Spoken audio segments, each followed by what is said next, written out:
Mga celebrities na nanalo sa Halalan 2025, kilalanin. Sa laban ng pagkasenador, base nga sa unofficial results mula sa COMELEC ay pasok sa top 12 ng senatorial race ang broadcast journalist na si Erwin Tulfo. Pasok din sa top 12 ang dating aktor at Eat Bulaga host na si Tito Soto.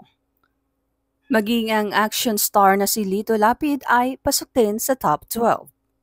Sa labanan naman ng pagka-congressman ay sigurado na ang pagkapanalo ng mga aktor na sina Richard Gomez, Support District ng Leyte, Arjo Ataide, 1st District ng Quezon City, at Jolo Revilla sa 1st District naman ng Cavite.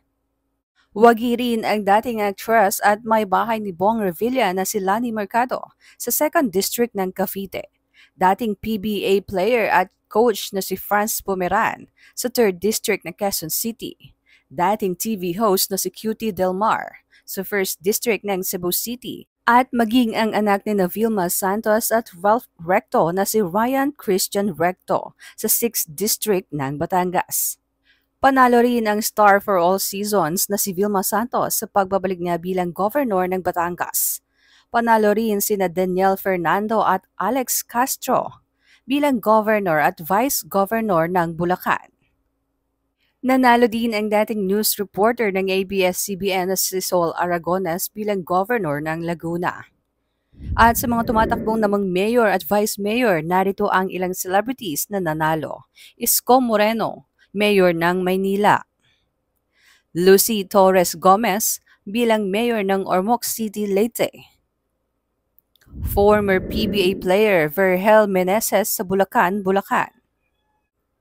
Ipinroklama naman kaagad ang anak ni Vic Soto at Connie Reyes na si Vico Soto sa kanyang ikatlong termino bilang mayor ng Pasig City.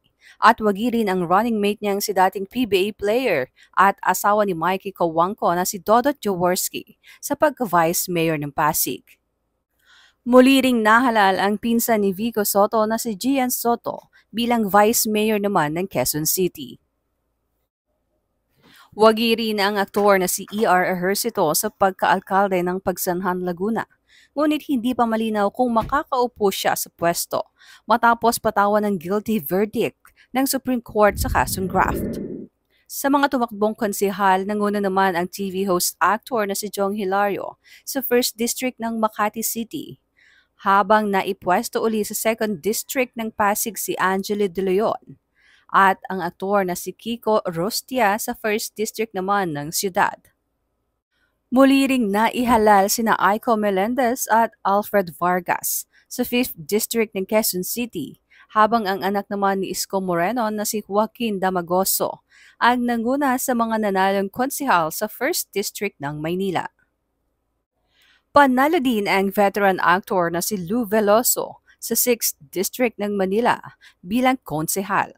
Mga kapwa na ibalik naman sa konseho ng San Juan ang mga dating PBA player na sina James Yap sa 1st District at Don Aliado sa 2nd District, at ang aktor na si Ervic Vijandre sa 1st District. Malaki rin ang lamang sa laban bilang konsehal sa kani-kanilang lalawigan sina J.C. Parker sa Angeles City, Pampanga, Maricel Morales sa Angeles City, Pampanga rin, at ang actress na si Kai Cortez sa Taytay, Rizal. Wagi naman sa pagka-board member sina Justoni Alarcon sa 1st District ng Rizal, Angelica Jones sa 3rd District ng Laguna, Aaron Villaflor sa 2nd District ng Tarlac, at si Jason Abalos sa 2nd District naman ng Nueva Ecija.